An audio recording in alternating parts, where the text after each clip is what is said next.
It's 2:47 a.m. in Briarwood, Ohio. Lightning splits the sky over a quiet neighborhood, shattering the illusion of safety. Three figures huddle under the glare of a police cruiser's lights, a mother, heavily pregnant, and her two young daughters. They will never see the dawn. What happened inside the house that night will haunt this town forever. Was it a robbery gone wrong, a crime of passion, or something more sinister?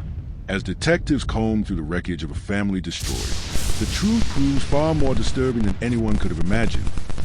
This is the story of how a pregnant mother and her daughters were found, and how investigators unmasked the suspect behind one of the most chilling crimes in small-town America. But in the end, did justice truly prevail? Briarwood, Ohio, is a kind of place where people don't lock their doors until the sun sets, and even then, only out of habit.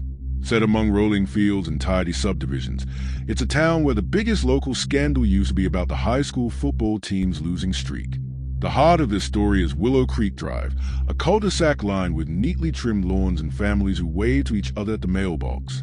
At the end of the street stands number 514, a two-story, pale blue home with a porch swing and an American flag gently rippling in the breeze. It belonged to the Dawson family. It was the second week of September 2022. The town was still warm from summer, but the air carried the first chill of approaching autumn. On Thursday evening, Jessica Dawson tucked her daughters into bed, kissed their foreheads, and texted Tom that she loved him. He replied with a photo from his hotel room. He was in Columbus for a job, but he'd be home by Friday evening. No one in Briarwood could have known it would be the last time Jessica spoke to her husband. The Dawsons seemed like any other family, but beneath the surface, there were cracks. Tom had been working longer hours, and neighbors sometimes heard Ray's voices through open windows.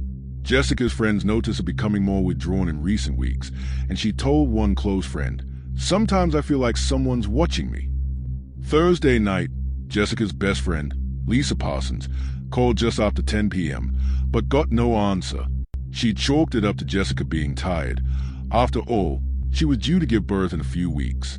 The street was quiet, save for the occasional headlights of a car winding down for the night. But at 2:13 a.m., a single scream pierced the silence. A neighbor, Mr. Harmon, who worked nights as a security guard, saw lights flicker on at the Dawson house and a shadow dart across the front yard. He didn't think much of it. Kids, maybe. But when his dog started barking, he looked outside to see a figure in dark clothing vanish into the trees behind the Dawson's property. It wasn't until morning that the horror was discovered. At 7:18 a.m., Lila Jennings arrived to babysit. Jessica had a doctor's appointment scheduled for 8. When she rang the bell, no one answered. She knocked harder, her worry growing, then tried the doorknob. It was unlocked. Inside, the air was thick, eerily still. Lila called out, her voice trembling, but only silence answered her. She made her way through the house, her footsteps echoing off the walls. In the living room, she found Jessica on the couch, motionless. Maddie and Ellie were huddled beside her, their small hands still entwined with their mothers. Jessica and both girls were dead. Lila ran from the house, screaming. Neighbors rushed out, some dialing 911, others frozen in disbelief. By the time the police arrived, word had already spread across Briarwood. Something unthinkable had happened to the Dawsons. Detective Carla Monroe, a veteran with the Briarwood Police Department, was first on the scene. She immediately sealed off the house and ordered her team to canvass the neighborhood. Inside, the scene was chilling but strangely ordered. There were no signs of forced entry. Jessica lay back on the couch, her eyes closed as if she'd simply fallen asleep. The girls were curled up beside her, dressed in their pajamas. But the truth was grim. Each had been suffocated with a pillow. Forensic investigators found little in the way of blood or struggle, but Jessica's phone was missing, as was her purse. The back door was left ajar, and muddy footprints, small but not child-size, led from the kitchen to the backyard. Tom Dawson arrived home in a panic just as the coroner's van pulled away. He collapsed in the driveway, sobbing, insisting he'd been out of town. His alibi, confirmed by his company and hotel security footage, checked out. The search for answers had just begun. Evidence collected are muddy shoe prints, men's size 9, off-brand sneaker. Partial fingerprints on the kitchen sink and back door. A single, blooded paper towel in the trash. Surveillance camera footage from the house across the street. Motion detected at 2:16 a.m., but the angle was too poor to see a face. Jessica's phone pinged a tower 3 miles away at 3 a.m., then went dark. Initial suspects: Tom Dawson, grieving husband with a potential motive. The marriage had recent financial strains, but his alibi was airtight. Kyle Bennett, the 23-year-old neighbor, known for petty theft and odd behavior. He lived with his mother next door. Kyle's social media showed late-night posts, but nothing at the time of the murders. Lila Jennings, the family babysitter. She'd argued with Jessica the week prior about late payment, but the evidence seemed circumstantial. Unknown intruder. With a missing phone and open back door, some theorized it was a burglary gone wrong. Detective Monroe focused on Kyle Bennett. He had been caught peeking into the Dawson's backyard before and had once been found lurking on their porch late at night, claiming he was looking for his cat. But during the timeline of the murders, Kyle was logged into an online video game, chatting with friends, a digital alibi. Frustrated, Monroe widened her net. The investigation dragged on for weeks, with Briarwood gripped by fear and speculation. Every small-town rumor became fodder for suspicion. Some whispered about Tom's life insurance policy, while others speculated about a drifter seen passing through town. But then, forensic analysis came back. The fingerprints on the back door matched an ex-con named Victor Hall, recently released on parole. Hall had no known connection to the Dawsons, but had been seen panhandling near the Briarwood Plaza days before the murder. Detective Monroe pushed her team to dig deeper into Victor Hall's movements. Security footage placed him near Willow Creek Drive the night of the murders, and his shoe size matched the muddy prints. Monroe tracked Hall to a rundown motel outside town, where he was found hiding in a closet. Under interrogation, Hall denied everything. But when Jessica's missing phone was found in a dumpster behind the motel, police had enough to charge him. The community exhaled. Case closed, or so it seemed. But cracks soon appeared in the case against Hall. The shoe prints, while matching his size, didn't match the brand Hall owned. Hall's DNA wasn't found anywhere in the Dawson house.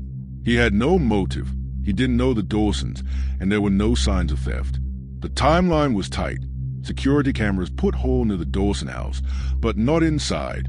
Jessica's friends began speaking out. One, Rachel Myers, told police Jessica had been terrified in the days before her death. She mentioned someone close who wouldn't leave her alone. This led Monroe back to Kyle Bennett. A deeper dive into Kyle's online alibi showed something odd. His game session was left running, but his friends couldn't confirm he'd actually been at the keyboard. Police obtained a search warrant and found a pair of muddy sneakers under Kyle's bed. The tread pattern matched the shoe prints at the crime scene. Even more damning, Kyle's DNA was on the blooded paper towel from the Dawson's trash. Confronted with the evidence, Kyle broke down. He admitted to entering the Dawson's house through the unlocked back door.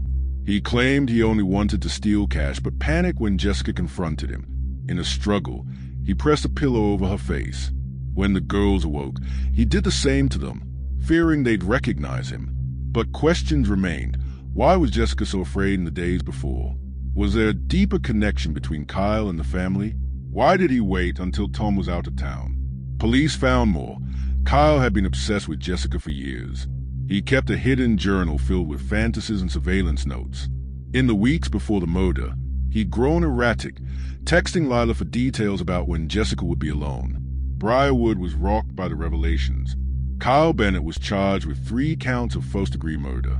In court, the prosecution painted a picture of a disturbed young man, fixated on his neighbors and driven by obsession.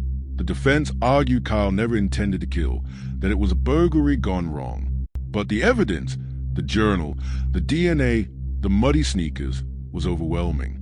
After a harrowing trial, Kyle was found guilty and sentenced to life without parole. But for many in Briarwood, closure was elusive. Victor Hall was cleared, but his life was appended. Tom Dawson left town, unable to bear the memories.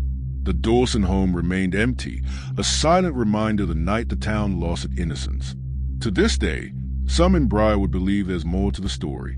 Was Kyle acting alone, or did someone else know what he planned? Did the town fail Jessica by ignoring her warnings? Were there missed red flags, missed opportunities for intervention?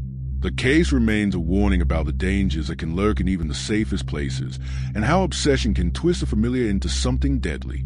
3 lives stolen in the quiet of night, and a town forever changed. For every answer found, new questions linger, reminders of the fragility of safety and the importance of listening when someone cries out for help. If you found this story as haunting and unforgettable as we did, let us know. What do you think truly happened that night on Willow Creek Drive? Was justice truly served? Or do you believe there's more to the Dawson family tragedy? Drop your thoughts in the comments below. And if you want more deep dives into America's most chilling cases, don't forget to subscribe, like, and share this video with a fellow true crime fan. Your support helps us bring more untold stories to light. Do you believe there were warning signs the community missed? And could this tragedy have been prevented if someone had spoken up sooner?